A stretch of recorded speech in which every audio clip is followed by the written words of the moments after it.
toutes et à tous, bienvenue à vous qui nous rejoignez dans ce lieu, bienvenue à tous ceux qui nous suivent également en direct. Je tiens à vous souhaiter personnellement une très belle année 2021. On est heureux de pouvoir commencer cette année ensemble et pour ce faire, nous allons commencer en prenant un chant qui dit « En toi, je sais qui je suis, tu es pour moi, pas contre moi » et c'est une si belle promesse de Dieu pour notre année. Alors, je vous invite à vous lever pour ceux qui sont ici et puis vous, chez vous, sentez-vous libre. En toi, je sais qui je suis.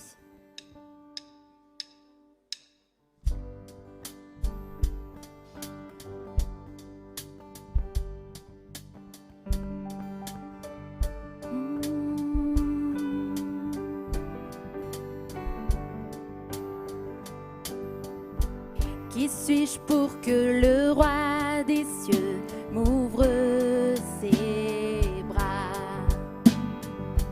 Perdu mais trouvé par sa grâce, son amour pour moi, son amour pour moi. Il m'a libéré, ma dette est payée, je suis enfant de Dieu, je suis à lui. Il m'a racheté à la croix grâce insondable. J'étais esclave du péché, mais il m'a sauvé. Jésus m'a sauvé. Il m'a libéré.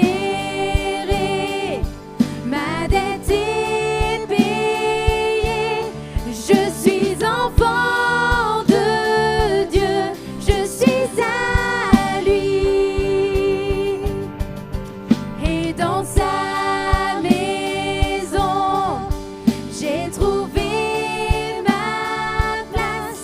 Je suis enfant de Dieu. Je suis à lui. Je suis choisie et affranchie. En toi, je sais qui je suis. Tu es pour moi, pas contre moi. En toi, je sais qui je suis. Je suis choisie et affranchie. En toi, je sais qui je suis. Tu es pour moi, pas contre moi. En toi, je sais qui je suis. Oui, en toi, je sais qui je suis. Il m'a libéré, ma dette est payée. Je suis enfant de Dieu, je suis à lui. Et dans sa maison, j'ai trouvé ma place. Je suis enfant de Dieu, je suis à lui. Je suis choisie et affranchie. En toi, je sais qui je suis. Tu es pour moi, pas contre moi. En toi, je sais qui je suis. Je suis choisie et affranchie. En toi, je sais qui je suis. Tu es pour moi, pas contre moi. En toi, je sais qui je suis. Oui, en toi, je sais qui je suis. Il m'a libéré, ma dette est payée.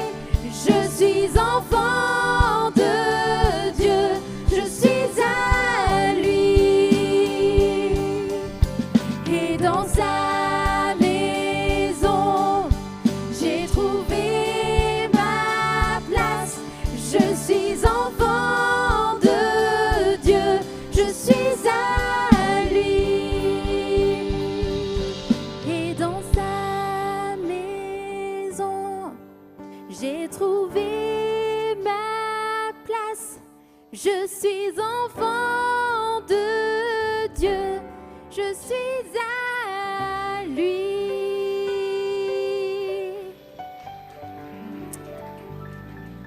sa maison, nous avons trouvé notre place. Amen. On va prendre ce chant, qui est un vieux chant, que j'ai toujours aimé. Je crois que je l'entends depuis que je suis née. Je suis née pour te louer. Je suis née pour glorifier ton nom. En toutes circonstances, apprendre à te dire merci. Dans les jours faciles comme dans les jours difficiles. Toujours rendre gloire à Dieu parce que Dieu ne change pas. Il reste le même. Je suis née pour te louer.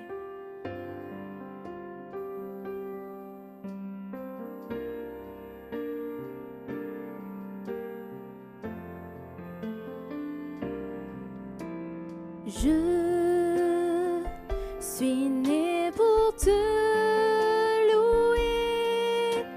Je suis née pour glorifier ton nom. En toutes circonstances, apprendre à te dire merci. Je suis née pour t'aimer. Je suis née pour t'adorer, mon Dieu. Obéir à ta voix.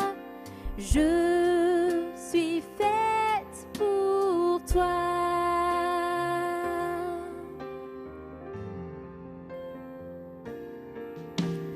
Je suis née pour te louer. Je suis née pour glorifier ton nom. En toutes circonstances, apprendre à te dire merci. Je suis née pour t'aimer.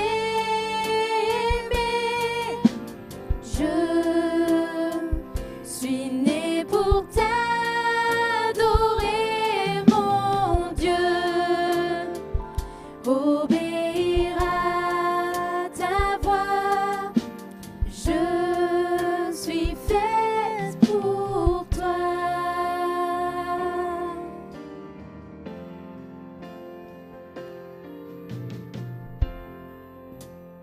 Psaume 68, versets 33 à 35.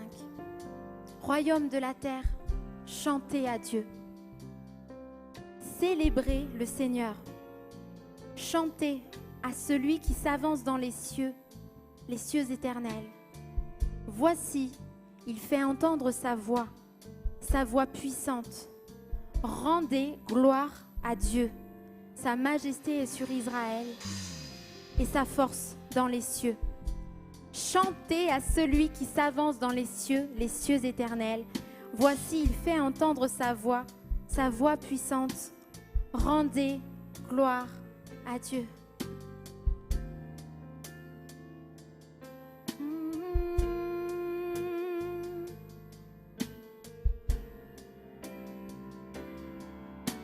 Je suis née pour te louer. Je suis née pour glorifier ton nom. En toutes circonstances, apprendre à te dire merci. Je suis née pour t'aimer.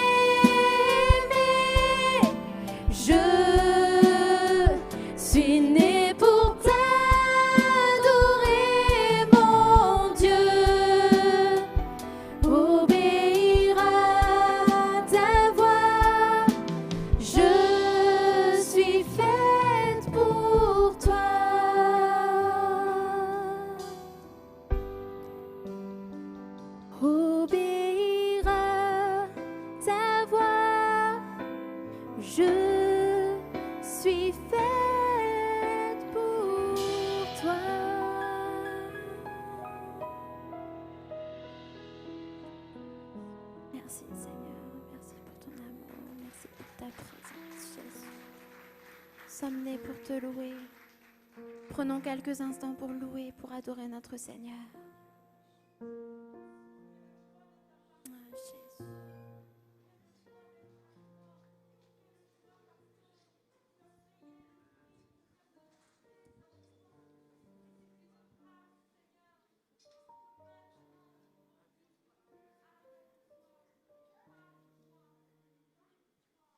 Jésus. Jésus.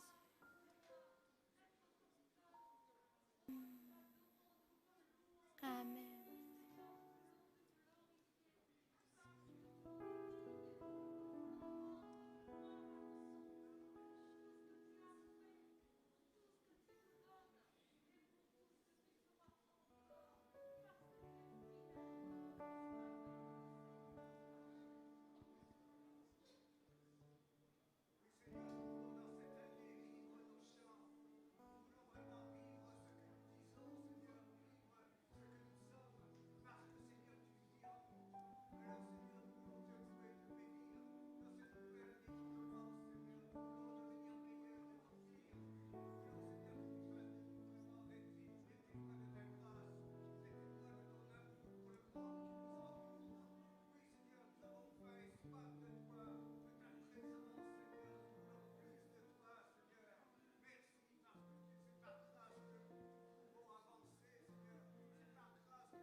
Plus esclave, Seigneur.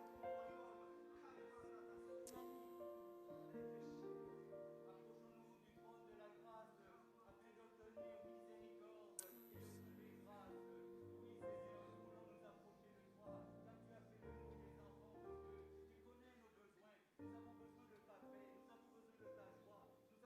es assis,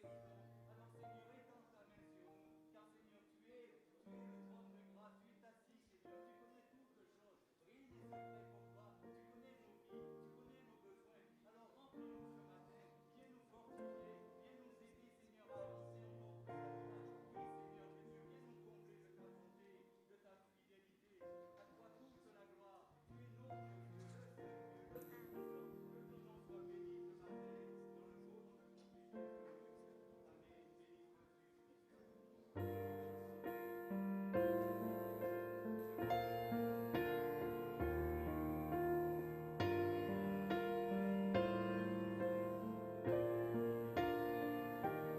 Tu m'as ébloui par tes mélodies.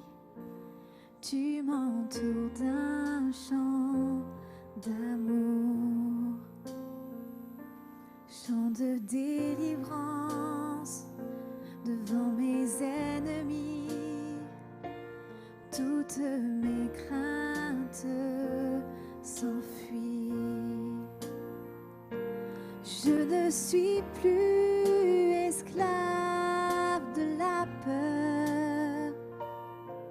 Je suis enfant de Dieu.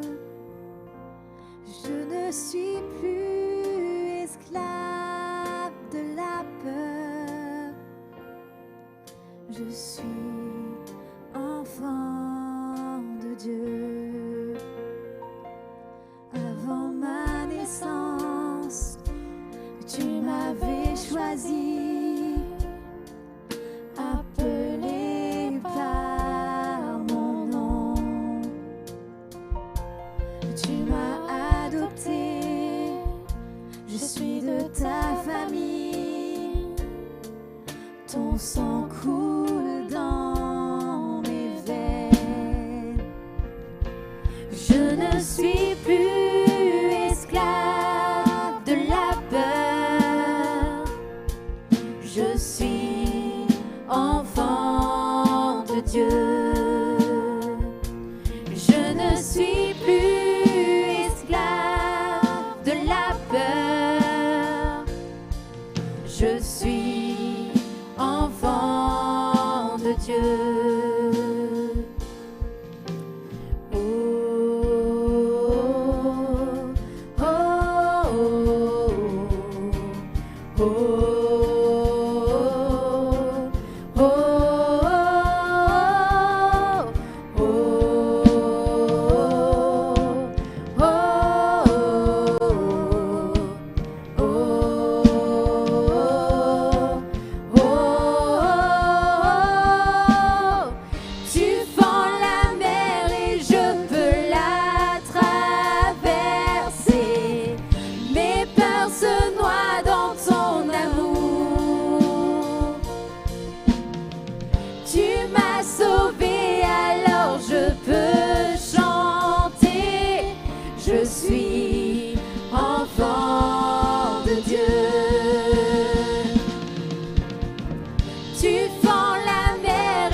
parlerai à ton papa. C'est ça, prier. Il te demande de lire sa parole. Tu vas y découvrir des trésors. Le Saint-Esprit va t'éclairer. Parce que le Saint-Esprit est sur ta vie. Alors, mon enfant, ce matin, réjouis-toi. Lève les yeux parce que le ciel est ouvert. Jésus a donné sa vie pour toi. Ne l'oublie pas. Alors lève les yeux et réjouis-toi. Ton avenir est entre ses mains, fais-lui confiance. Tu auras une révélation, quelque chose de puissant pour ta vie. Mais pour cela, fais-lui confiance.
Oui, notre Dieu est le Dieu de la vie, non pas le Dieu de la mort, mais le Dieu de la vie. Êtes-vous prêts en ce début d'année à vivre l'extraordinaire de Dieu pour vous, à vivre le miraculeux de Dieu pour vous, pour l'Église, pour chacun d'entre nous? On va prendre ce chant ensemble.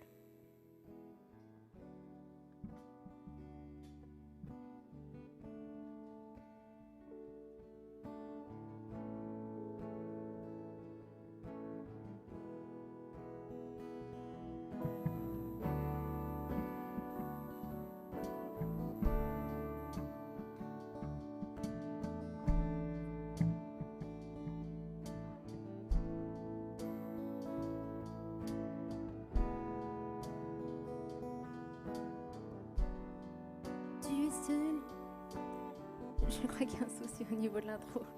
Pardon.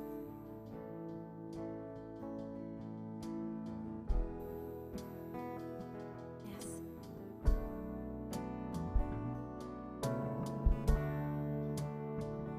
Qui ouvre les yeux des aveugles. Tu es celui qui change des vies.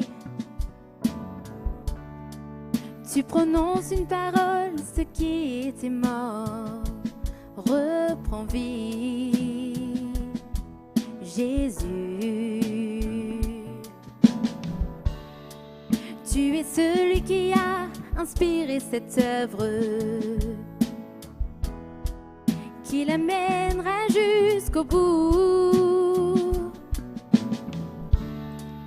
Tu avais décidé d'écrire cette histoire avec nous. Maintenant, Seigneur, souffle sur nos pays, envahis nos villages, viens toucher nos familles. Maintenant, Seigneur, fais connaître le nom qui peut guérir les nations, le nom de Jésus-Christ.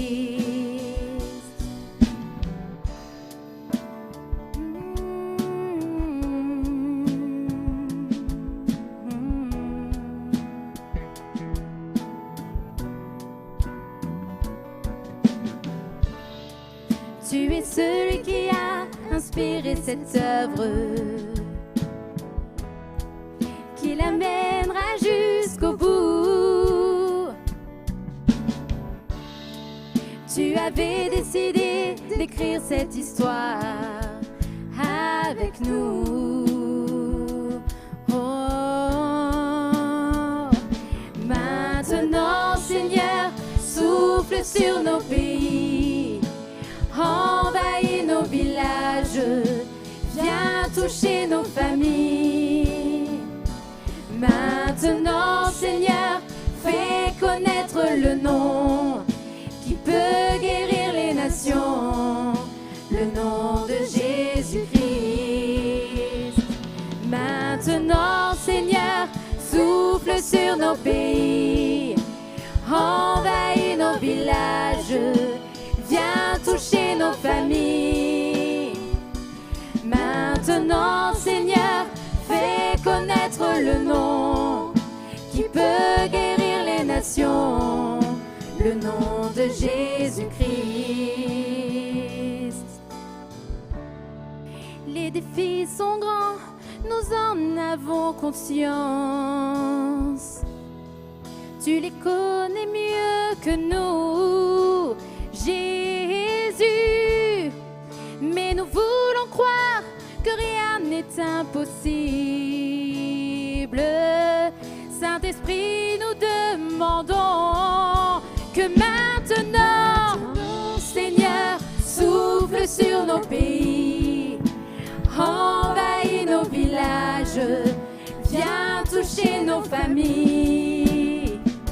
Maintenant, Seigneur, fais connaître le nom qui peut guérir les nations, le nom de Jésus-Christ.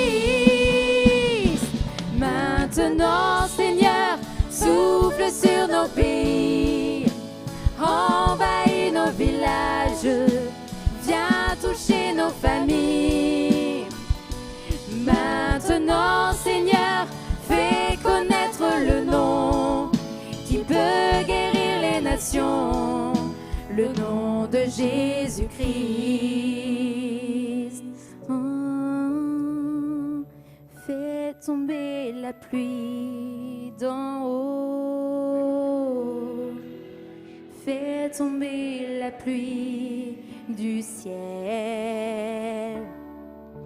Fais tomber la pluie d'en haut, fais tomber la pluie du ciel. Fais tomber la pluie d'en haut, fais tomber la pluie du ciel. Fais tomber la pluie d'en haut, fais tomber la pluie du ciel. Ouvre les écluses, Seigneur, fais tomber la pluie du ciel. Ouvre les écluses, Seigneur, fais tomber la pluie du ciel. Maintenant, Seigneur, souffle sur nos pays, envahis nos villages, viens toucher nos familles. Maintenant, Seigneur, fais connaître le nom qui peut guérir les nations, le nom de Jésus-Christ. Maintenant, Seigneur, souffle sur nos pays.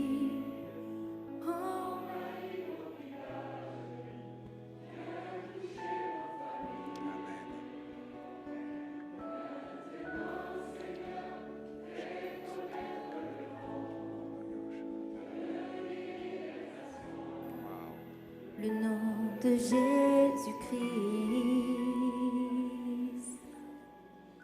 Alléluia, Jésus. Sorakala Ishara. Alléluia, Shaika. Alléluia. Gloire à Dieu. Waouh. Formidable de vous entendre comme ça, chanter, malgré vos mains, entendre ce cœur qui vibre à l'unisson, et ce cœur vous le mettez dans l'orthographe que vous voulez, pour Dieu. C'est vraiment quelque chose. Merci Mélodie. Merci. C'est vraiment formidable de vous entendre et de voir comment vous êtes là en tant qu'adorateur. Voilà, bonjour à tous. Je ne vous pose pas la question est-ce que vous allez bien, parce que je sais que vous allez bien.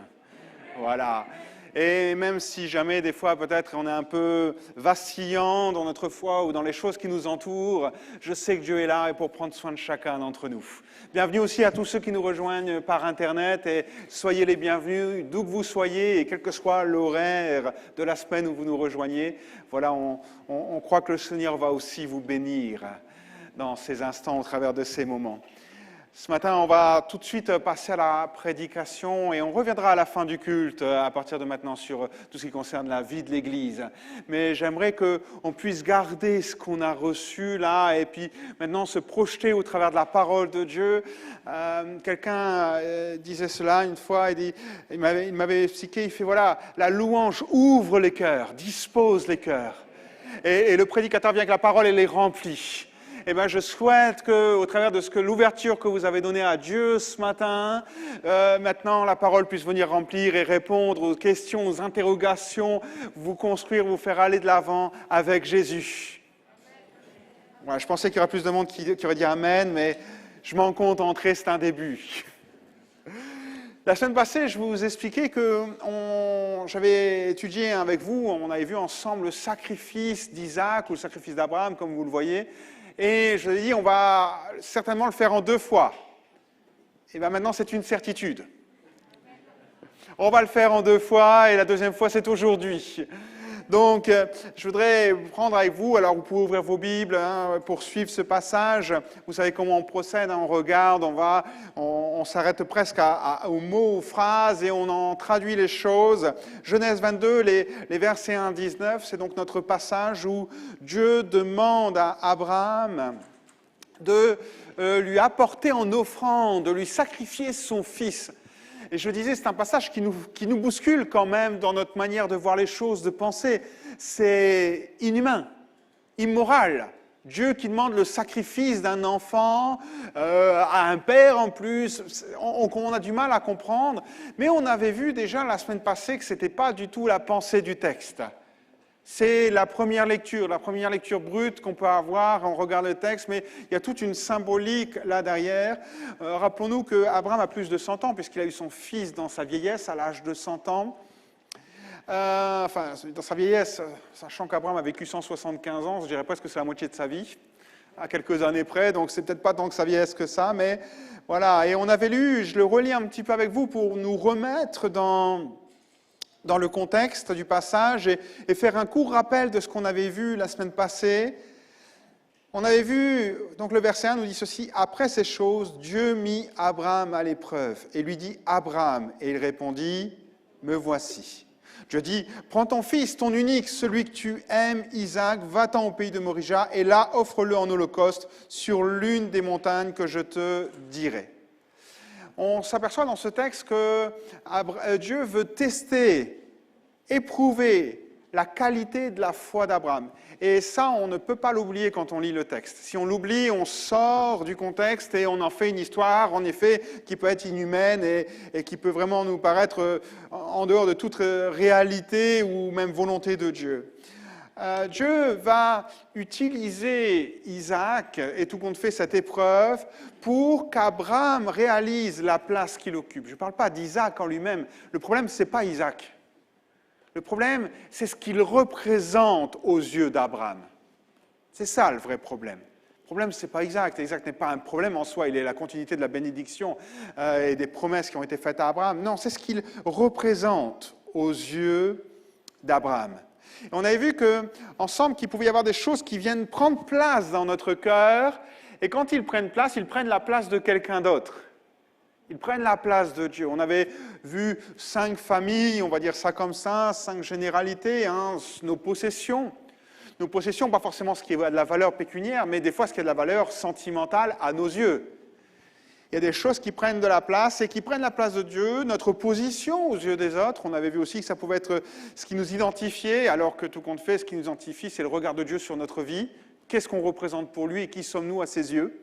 Et non pas, l'important, ce n'est pas ce que nous sommes aux yeux des autres, même si c'est vrai que c'est important dans notre société, mais ça ne doit pas être notre priorité.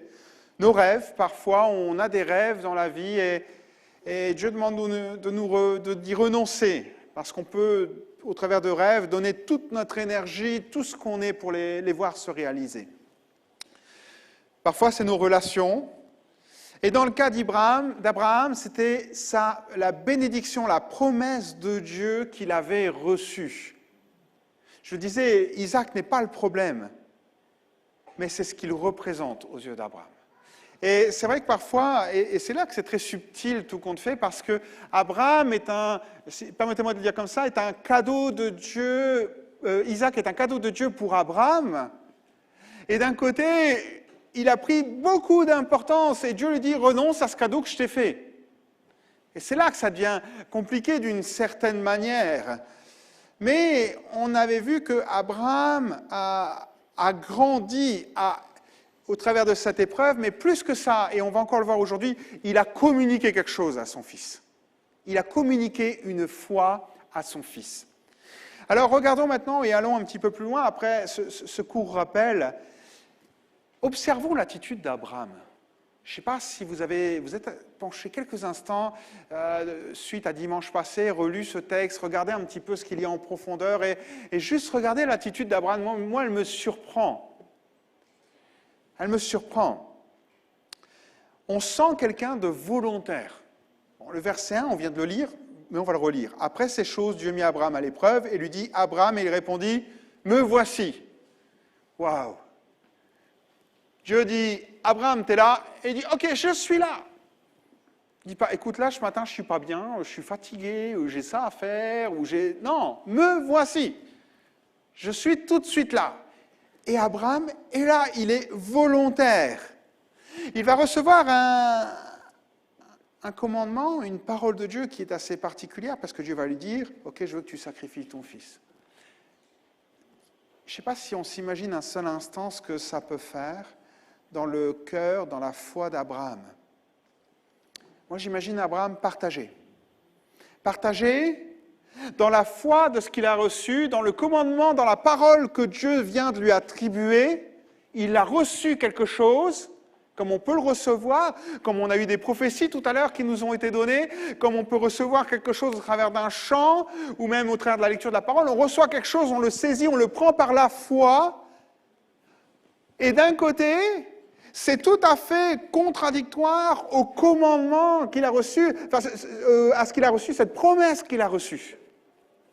Il reçoit quelque chose par la foi, il est persuadé, il n'y a aucun doute pour lui, c'est Dieu qui vient de lui dire, offre ton fils en holocauste, mais c'est complètement contraire à ce qu'il avait reçu avant, c'est le fils de la promesse. Et c'est par lui que passera. Je ne sais pas si vous imaginez ce qui peut se passer dans la tête d'Abraham et peut-être même ce qui peut se passer des fois dans notre tête lorsqu'on reçoit deux choses de la part de Dieu qui sont contradictoires, qui ne vont pas du tout dans le même sens. Et on peut même aller plus loin.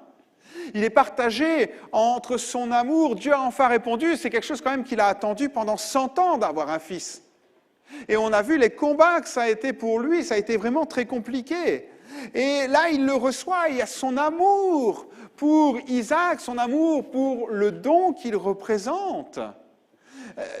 La Bible nous dit au verset 2:1, « Prends ton fils, ton unique, celui que tu aimes. » Donc, c'est quelqu'un, si Dieu appuie sur le ressenti, les émotions, le lien qui unit Abraham à Isaac, c'est que c'est vraiment quelque chose de fort pour Abraham. Pris entre son amour pour Isaac et la promesse et ce qu'il représente, et pris entre son amour pour Dieu. Je ne sais pas si, tout doucement, j'essaye avec vous de rentrer dans la peau d'Abraham, autant que ce soit possible. Et là, dans le texte, je vois aucune contestation d'Abraham. Là où on aurait peut-être tous eu des tas de choses à redire à Dieu, des tas de manières de réagir, Abraham ne conteste pas à aucun moment.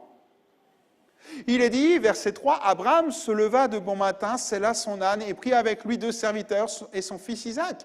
Il fendit du bois pour l'Holocauste et partit pour aller au lieu que Dieu lui avait dit. Alors quand on lit ça, on a l'impression que c'est une randonnée qu'il fait. D'accord? Il prend 2 serviteurs, un âne, du bois, clac, et puis il est parti, hop, et il y a le pique-nique avec, et puis il y a tout. Non, c'est 3 jours de marche. C'est 80 km qu'il va parcourir. 3 jours de marche, 80 km, ça signifie que pendant 3 jours, il a Isaac devant lui, il a le bois à côté, il a les serviteurs, il a une direction. 3 jours pendant lesquels il peut penser, réfléchir à ce qui va se passer, comment ça va se passer, ce qu'il va faire, etc., etc. Ce n'est pas juste l'histoire d'un quart d'heure, il va un petit peu plus loin, trouve un mont, et puis c'est parti. C'est 3 jours. Et là, on s'aperçoit vraiment que pour Abraham, il a une attitude qui interpelle. Il a une foi en Dieu qui interpelle. Il ne discute pas avec Dieu. J'ai envie de dire, il ne fait pas comme Moïse. Seigneur, tu sais, j'ai la bouche embarrassée. Oh Seigneur, ils ne me reconnaîtront pas. Pourquoi ils me suivraient? Oh, prends quelqu'un d'autre. Ça, c'est les discours de Moïse. Et pourtant, qui était un grand homme de Dieu. Et Moïse va discuter avec Dieu. Abraham ne discute pas. On ne le voit à aucun moment dire, écoute Seigneur, là tu m'en demandes trop, c'est trop fort. Non, il ne discute pas. Il ne marchande pas, il ne calcule pas avec Dieu. Parfois, dans la vie, lorsque Dieu nous demande quelque chose, on n'avance pas. Et vous savez pourquoi? On n'avance pas parce que des fois, on veut tout garder sous contrôle. Alors, non, j'avance pas tant que je ne sais pas tout. Mais on sent qu'Abraham, il n'a pas tout sous contrôle. Je vous l'ai dit, il est partagé. Partagé. Ben, Seigneur, tu m'avais pourtant dit que c'était par lui que la promesse allait venir. Et maintenant, tu me donnes ce commandement contradictoire. Il n'a pas tout, il ne sait pas tout. Il ne sait pas tout et pourtant, il avance. Vous savez, si nous faisons sa volonté, la volonté de Dieu, je dirais, c'est à lui de régler les détails qu'il ne nous a pas dévoilés. Il n'est pas dans l'obligation de nous révéler son plan de A à Z en passant par les primes et tout ce que vous voulez à côté. Il n'est pas dans l'obligation, il reste le souverain. Et c'est dans ces moments-là qu'on réalise et qu'on dit « Oui, tu es vraiment mon Seigneur. Tu n'es pas obligé de tout me dire. » Et c'est ce qui se passe. Il ne marchande pas avec Dieu, même si il ne sait pas tout ce qui va passer. En gros, il avance et dit « Écoute Seigneur, je n'ai pas tout entre les mains, mais tu régleras les détails. Tu as 3 jours pour le faire. » Il ne pose pas de questions. Attends, Seigneur, pourquoi ceci? Il aurait pu poser des tas de questions, et je pense qu'en lisant ce texte, nous-mêmes, si on était à la place d'Abraham, on aurait plein de questions à poser. Moi j'en aurais une belle à poser si j'étais à la place d'Abraham. Mais Seigneur, tu me fais quoi? Tu me promets que ma postérité, ils vont être plus nombreux que les étoiles, le sable. Et mon frère, il a plus d'enfants que moi. Le frère d'Abraham, Nahor, Genèse 22, verset 20 à 24, il est dit, après ces choses, on fit à Abraham un rapport en disant, voici Milca aussi enfanté des fils à Nahor, ton frère. Et je vais directement à la deuxième partie du verset 23. Ce sont là les 8 fils que Milca a enfantés à Nahor, frère d'Abraham. Et puis sa concubine en a aussi eu 4. Il a 12 fils, son frère. Et Abraham en a 2. Et il doit aller en sacrifier un.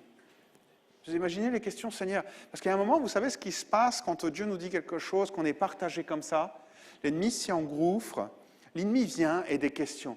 Ah mais lui, il réussit mieux, bah lui, ça va. Et puis elle, ceci. Et on commence à comparer, on commence à regarder autour. Et Abraham aurait eu toutes les raisons de regarder la réussite de son frère. Toutes les raisons de voir que chez son frère, tout allait bien. Et il y avait une suite, il y avait une postérité, il y avait des enfants qui étaient là, il y allait avoir beaucoup de monde. Il aurait toutes les raisons. Et pourtant, pas une question. Pas une question. Il ne se dit pas, écoute Seigneur, là j'ai pas trop le temps, tu sais, c'est la période, je sais pas moi, de la tonte des brebis, où il y a ça à faire, j'ai des affaires. Il ne s'esquive pas. Il y a des grands hommes de Dieu qui se sont esquivés. Jonas, il reçoit le commandement de Dieu, va par là, Ok Seigneur, j'ai compris, je vais de l'autre côté. Non, il ne s'en va pas de l'autre côté. Il fait exactement ce que Dieu lui dit. Et vous savez ce qui est surprenant avec Abraham? C'est que il dit ce qu'il fait, mais jusqu'à un certain moment, jusqu'à le moment où les gens savent saisir, savent comprendre. Il ne s'en va pas parce que des fois on reçoit quelque chose de Dieu, puis on se met dans un coin, puis on se met, voilà, puis peu importe ce que les autres pensent. Non, il prévient tout le monde, il dit voilà, je vais aller rendre un sacrifice au mont Moria. Tout le monde sait qu'il va là-bas, Isaac le sait, tout le monde le sait dans la famille, sauf qu'ils ne savent pas la finalité. Ils ne savent pas exactement justement le détail. Peut-être parce que lui, il est partagé par rapport à ce détail, mais dans tous les cas, il ne s'esquive pas, il n'hésite pas. Il n'hésite pas. Supposons que j'obéisse à Dieu si je fais ça, mais qu'est-ce qui va se passer de l'autre côté? Et des fois, on pense tellement. Je me souviens toujours un frère, un pasteur africain qui était venu lorsque j'étais à Valenciennes et qui nous avait dit très gentiment, il fait, vous les Français, il fait, vous avez un cerveau à 24 étages. On réfléchit, on réfléchit, on réfléchit, on réfléchit trop. Parfois, il faut être beaucoup plus simple avec Dieu et juste lui faire confiance. Abraham n'hésite pas. Oswald Sanders disait ceci, « Croyez totalement en Dieu et lorsqu'il vous demande de courir un risque, allez-y. En temps de crise, nous agissons comme des païens. Très rares sont ceux qui ont fondé leur foi sur le caractère de Dieu. » Et on va y venir. Donc, Abraham a cette foi, cette confiance en Dieu sans contestation. C'est peut-être l'une des particularités de sa foi. Une confiance en Dieu qui est inébranlable. Regardez le verset 5 avec moi. Et Abraham dit à ses serviteurs, restez ici avec l'âne, moi et le jeune homme, nous irons jusque-là pour adorer, nous reviendrons auprès de vous. Je pense que vous avez déjà vu l'anomalie dans ce passage. Je vous l'ai dit. Nous irons jusque-là pour adorer et nous reviendrons auprès de vous. Alors, soit Abraham n'a jamais eu l'intention de tuer son fils, mais dans tous les cas, il affirme qu'ils vont revenir tous les deux. Ça, c'est assez surprenant. Parce qu'on voit bien qu'Abraham s'attendait à rentrer avec Isaac. Pour lui, ça ne fait aucun doute. Et c'est une sacrée foi. Parce qu'on sait qu'il a l'intention de faire ce que Dieu lui a demandé et en même temps de rentrer avec son fils. C'est tout aussi paradoxal que le commandement que Dieu lui a donné. Mais comme je vous l'ai dit, c'est à Dieu de régler les détails. Enfin, si on peut appeler ça un détail, hein, excusez-moi.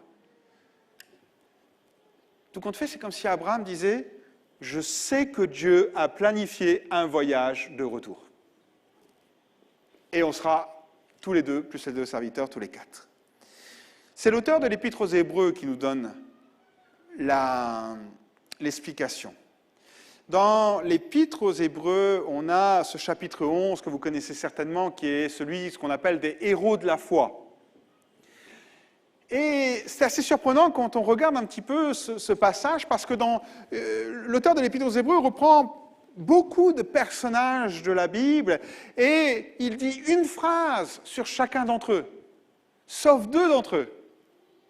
Deux personnes ont plus qu'une phrase ou qu'un verset, comme vous voulez. La première, je dirais, c'est Moïse. Mais celui qui surpasse tout le monde, je vous dis, ils ont pratiquement tous un verset, sauf Moïse, qui en a à peu près 7, et Abraham, qui en a 12. Déjà, rien que là, il y a un déséquilibre.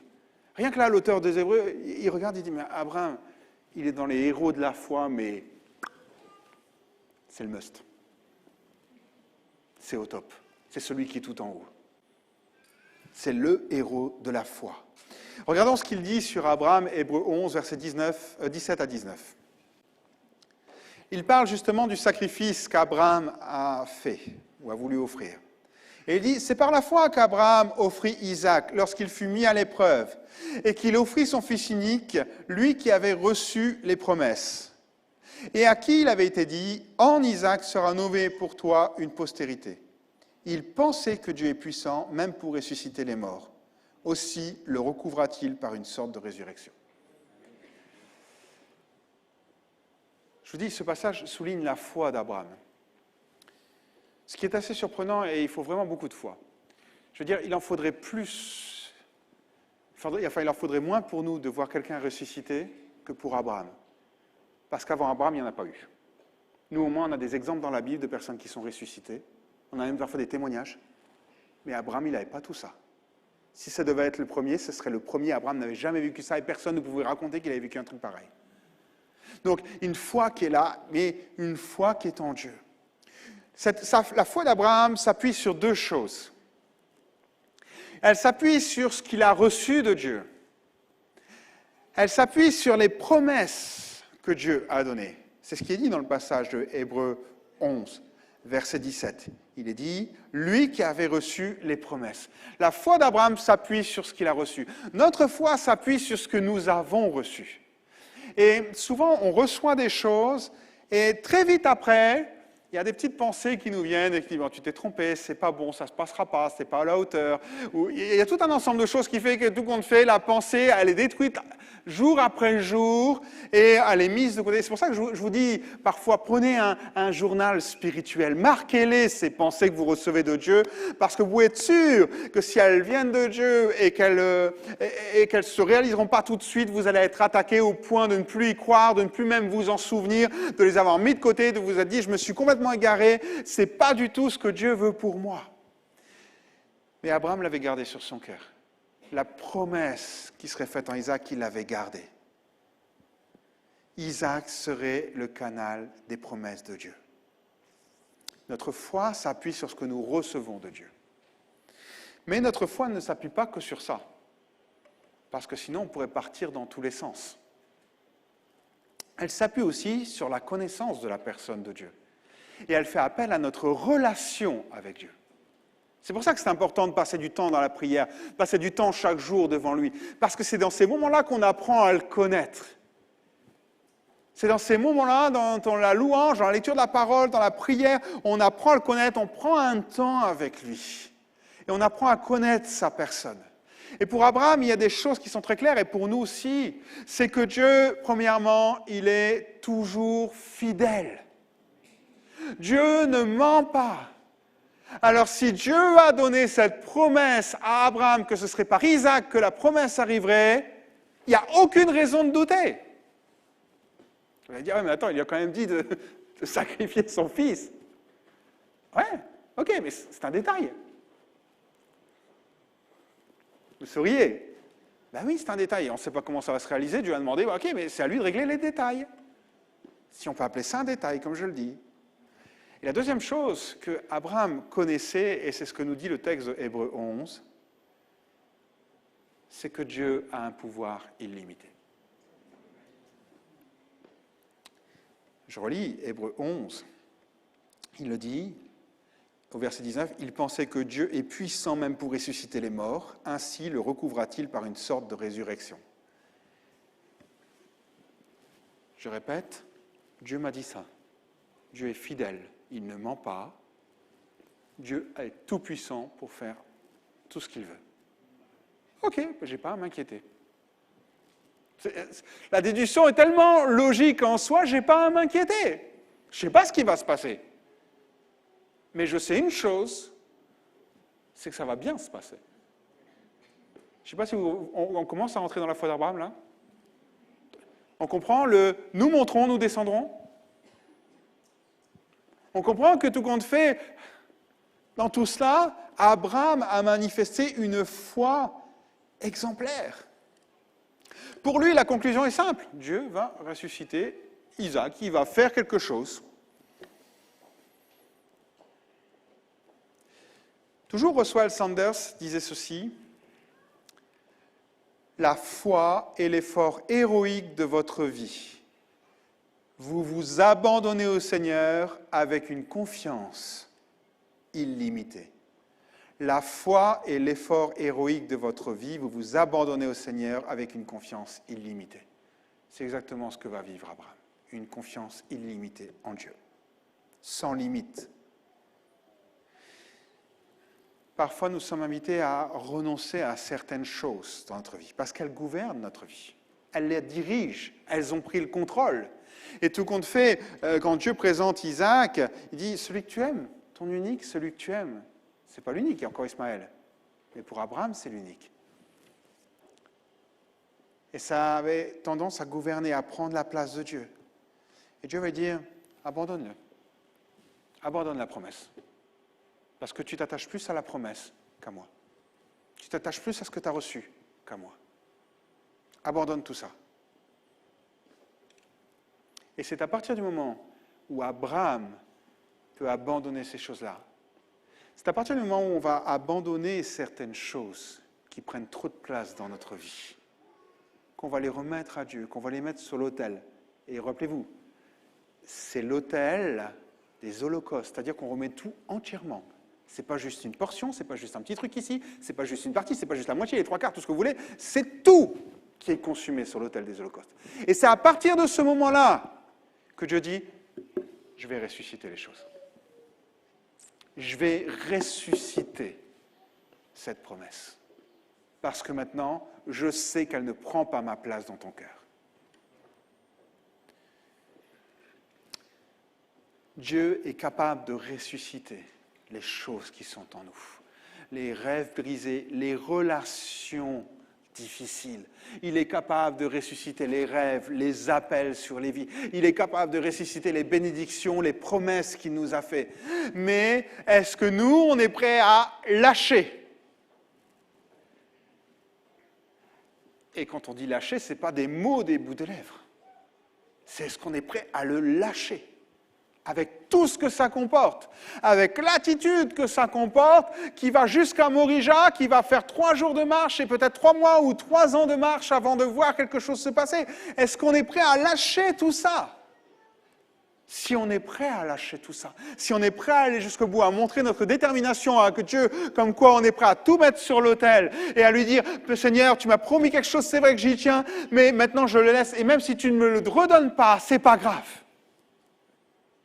Et si tu souhaites le redonner, merci Seigneur. Mais en tout cas, cette chose-là, cette relation, ces promesses, tout ce qu'on peut imaginer, ce qui est là dans notre cœur, ne prendra pas ta place. On va un petit peu plus loin. Je ne sais pas si... On va lire ensemble verset 6.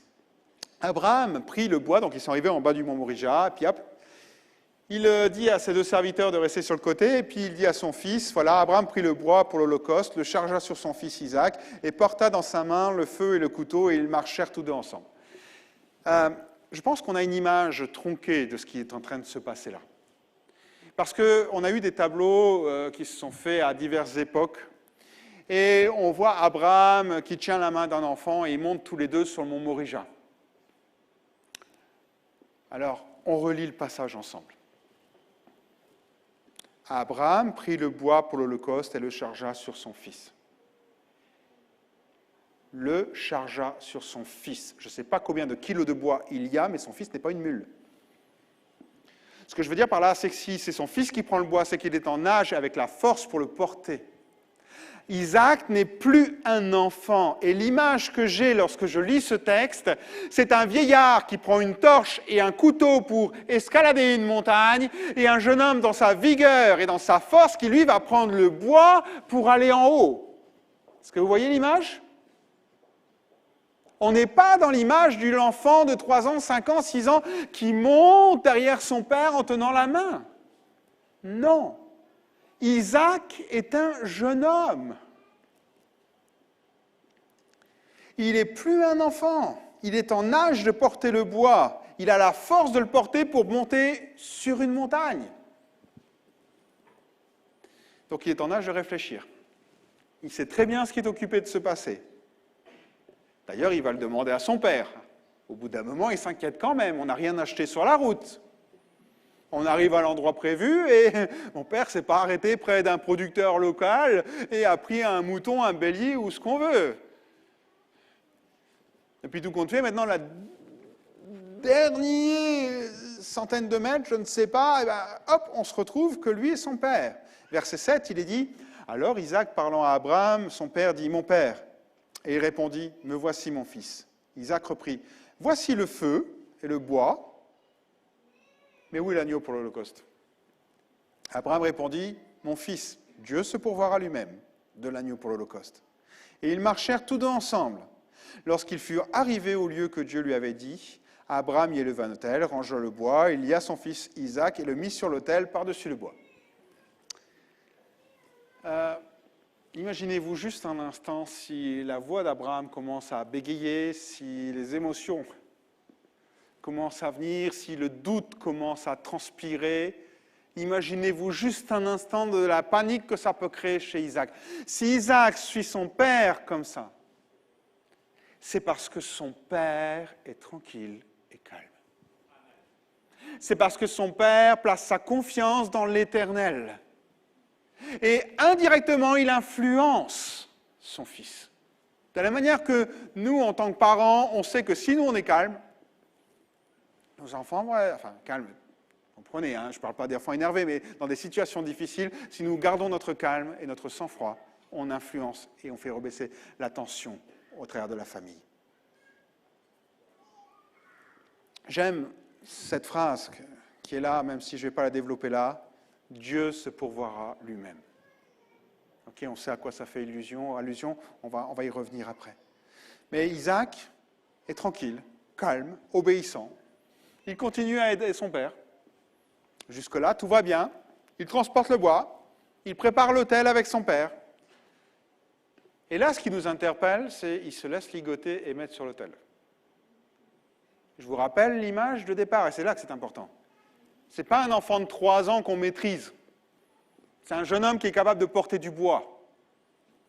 Et si il se laisse, et c'est le mot que j'emploie, il se laisse ligoter, c'est parce qu'il est tranquille et calme par rapport à ce qui va se passer. Peut-être qu'il y a des doutes, peut-être, mais pourquoi ? Parce qu'il fait confiance à son Père, qui lui fait confiance à Dieu. Et je disais déjà la semaine passée, il y a quelque chose de fort qui se passe à ce moment-là, c'est que la promesse qui a été faite à Abraham, à ce moment-là, devient aussi la promesse qui va être faite à Isaac. Et on le retrouve dans l'auteur de l'Épître aux Hébreux, juste le verset après cet épisode, après qu'on ait parlé d'Abraham, on parle d'Isaac, et en effet, on reprend les mêmes choses, un verset sur la vie d'Isaac. Un seul verset sur la vie d'Isaac. 12 sur Abraham, 1 sur Isaac. Et vous savez ce qui est dit sur Isaac ? On parle de quoi dans sa vie ? Hébreux 11, verset 20, c'est par la foi qu'Isaac bénit Jacob et Ésaü en vue des choses à venir.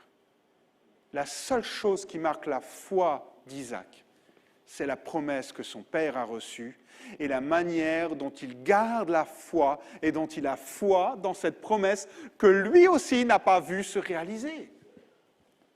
Il y a eu une transmission de la foi dans les promesses de Dieu qui s'est faite en Abraham et qui à ce moment-là va se faire en Isaac. Et Isaac, quand Abraham sera mort, deviendra le porteur de la promesse. Et tellement un porteur que quand il sera à la fin de sa vie, il pense qu'à une chose, c'est à bénir ses enfants pour la promesse qu'il va venir et qu'il n'a lui-même pas vue.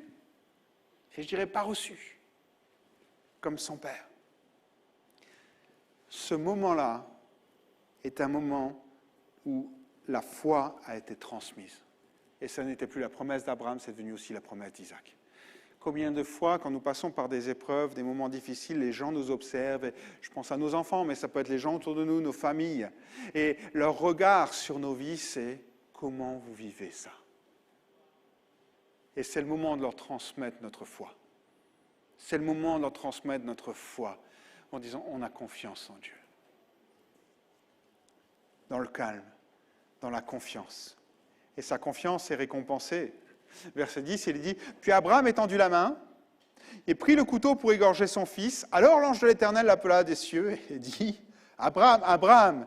Et il répondit « Me voici ». L'ange dit « N'avance pas ta main sur l'enfant, ne lui fais rien, car je sais maintenant que tu crains Dieu, que tu ne m'as pas refusé ton fils, ton unique. » Abraham leva les yeux et vit derrière lui un bélier, retenu dans un buisson par les cornes, et Abraham alla prendre le bélier et offrit en holocauste à la place de son fils. Bien sûr, on a ici une préfiguration de ce qui va se passer 2000 ans plus tard. Si à ce moment-là, et je vous le disais, Dieu se pourvoira lui-même, c'est exactement ce qui s'est passé 2000 ans plus tard. Dieu n'a pas demandé à un agneau, à un brebis ou à un bélier d'être sacrifié. Dieu a offert lui aussi son Fils. Il l'a offert pourquoi? Il l'a offert comme substitut. De la même manière que le bélier est venu remplacer Isaac, de la même manière, Jésus est venu nous remplacer parce que, en effet, en tant que pécheurs, en tant que personnes qui parfois avons des mauvaises pensées, même des mauvaises actions, qui avons des fois critiqué ou qui avons besoin de pardonner ou qui avons été blessés, qui avons besoin aussi d'être pardonnés, dans toutes ces situations-là, on ne s'est pas forcément comporté comme Dieu l'aurait voulu. On l'a attristé, on s'est éloigné et chacun d'entre nous, on doit reconnaître tout compte fait qu'au regard de Dieu, de sa sainteté, on est, ou devrais-je dire, pour beaucoup d'entre nous, on était des pécheurs. Et on va se retrouver dans la même situation, sauf que là, c'est plus Isaac qui est sur l'autel, ça devrait être nous. Et sauf qu'à un moment, Dieu dit non, c'est pas vous qu'on va mettre, c'est Jésus-Christ. La Bible dit qu'il a tant aimé le monde qu'il a offert son unique, je rappelle ce qui est dans le texte qu'on vient de lire, son unique, il a tant aimé et unique, deux termes qui sont repris par rapport au texte qu'on vient de lire sur Abraham et Isaac. Il a tant aimé le monde qu'il a offert son Fils unique, afin que quiconque croit en lui ne périsse point, qu'il ait la vie éternelle.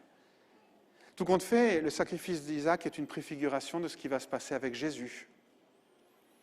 Un agneau a été substitué à Isaac, tout comme Christ est devenu notre substitut, nous a remplacés. Pour ceux qui l'acceptent, bien sûr, parce que si on refuse de l'accepter, c'est nous qui passons sur l'Holocauste. Et nous sommes condamnés pour nos fautes, nos péchés. Mais remarquez, même là, il y a quelque chose de formidable qui nous montre et nous manifeste l'amour de Dieu à l'égard d'Abraham. Quelque chose qui dépasse peut-être notre compréhension et qu'on n'a pas forcément vu dans le texte. Mais lorsque Dieu fournit le bélier pour remplacer Isaac, il épargne à Abraham une douleur extrême. Tous parents peuvent le comprendre, ça. Une douleur que lui ne s'est pas épargnée. Une douleur que Dieu a prise sur lui lorsque Jésus s'est offert sur la croix. Il a épargné la souffrance que lui-même s'est infligée.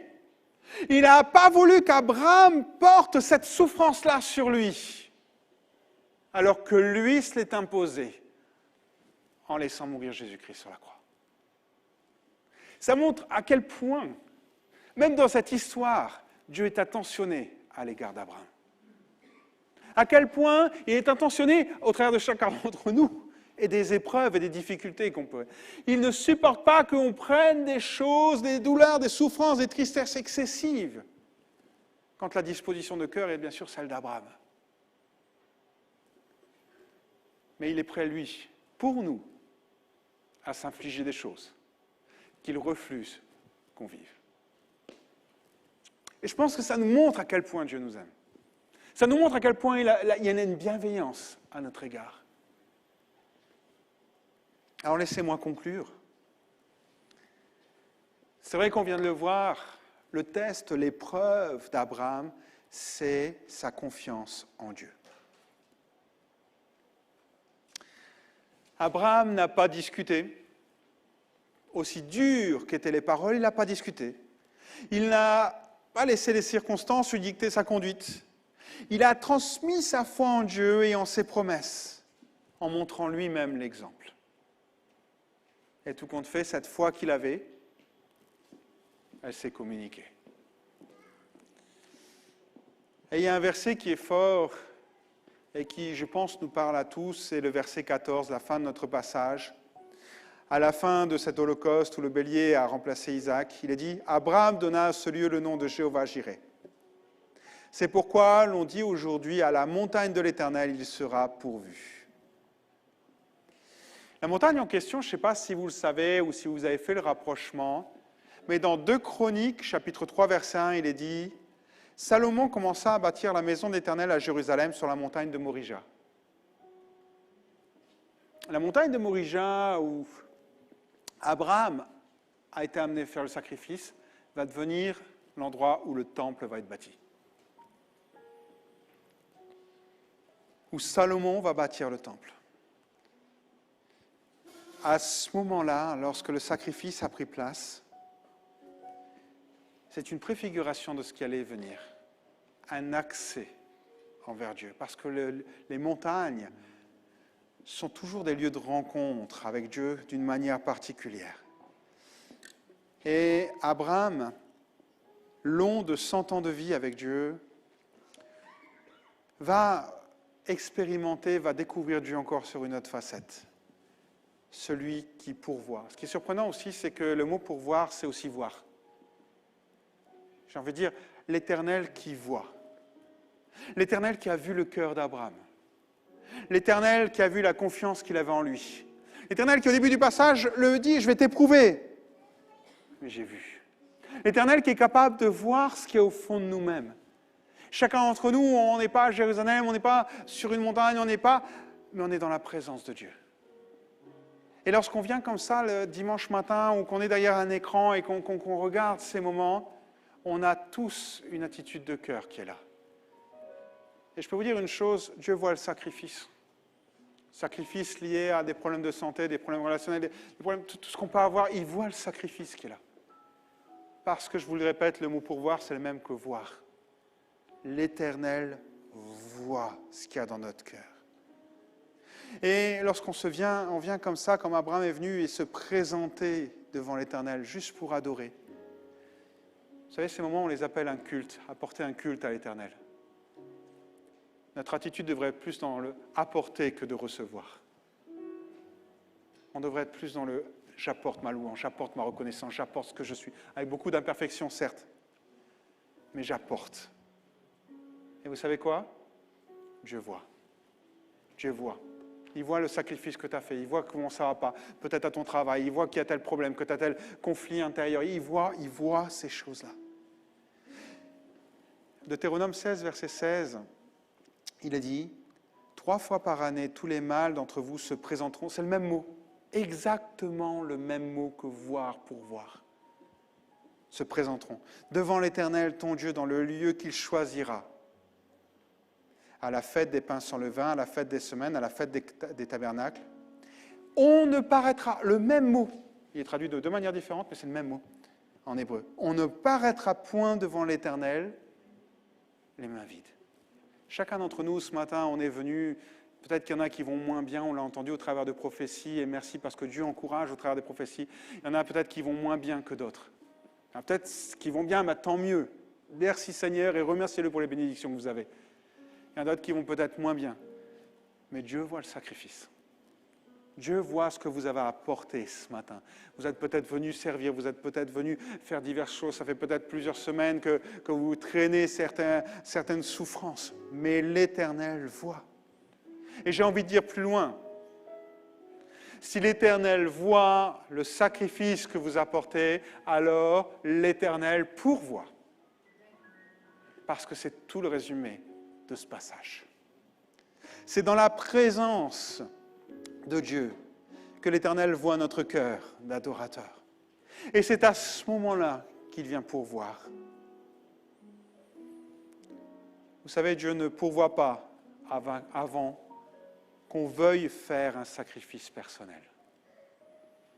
Certains d'entre vous l'ont déjà fait, d'autres peut-être pas, d'autres ça va venir. Mais je vous invite à le faire.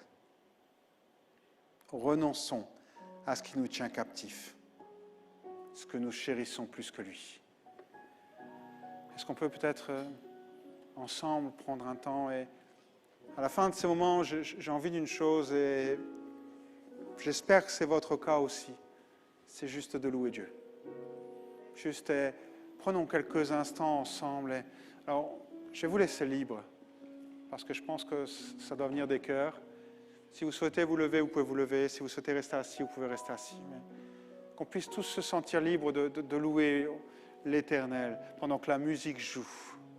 Prenez la position qui vous convient le mieux. Si vous voulez lever les mains, vous levez les mains. Si vous voulez rester assis, vous restez assis. Mais qu'on puisse prendre un temps de louange. Si vous permettez, je vais même faire quelque chose. Je vais couper mon micro pour juste laisser la musique.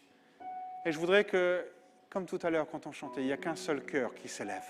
Chacun avec des mots, nos sensibilités, ce que l'on vit, mais un seul cœur qui vienne louer l'Éternel ce matin. Est-ce qu'on peut faire ça? Sentez-vous libre si vous voulez vous lever à votre place. Hein. Si vous vous sentez plus à l'aise d'être debout, sentez-vous libre. Alléluia, Seigneur Jésus. Je coupe le micro et on élève nos voix, frères et sœurs. Juste des louanges, juste le remercier.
Seigneur Jésus.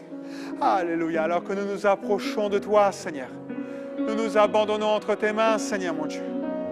Oh Jésus, nous voulons te louer ensemble, Seigneur. Est-ce qu'on peut laisser l'équipe louange nous conduire? On peut l'applaudir, on peut honorer l'Éternel et lui seul dans ce lieu. Oh Jésus. Alléluia. On peut se lever, rester assis. On se sent libre pour louer l'Éternel comme on le veut. Si je vis, Seigneur, c'est pour t'adorer.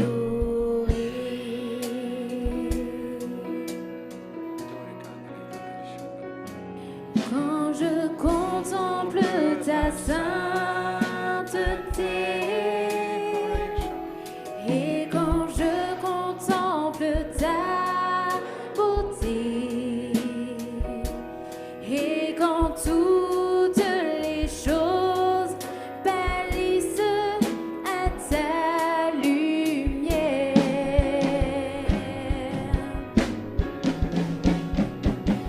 quand j'ai trouvé la joie près de ton cœur, quand je m'enveloppe de ton amour,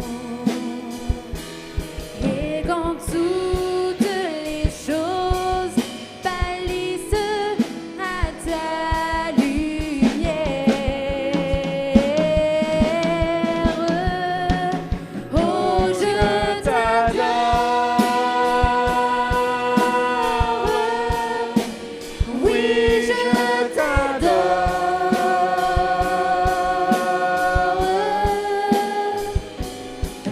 Si je vis, Seigneur,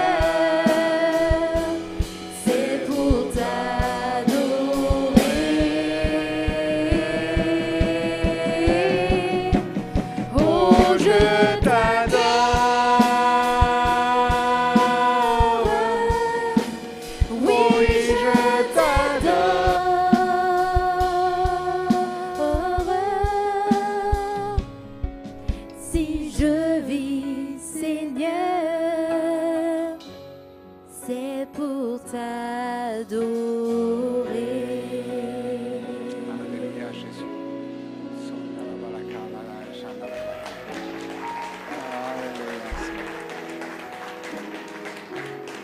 Alléluia. Gloire à Dieu.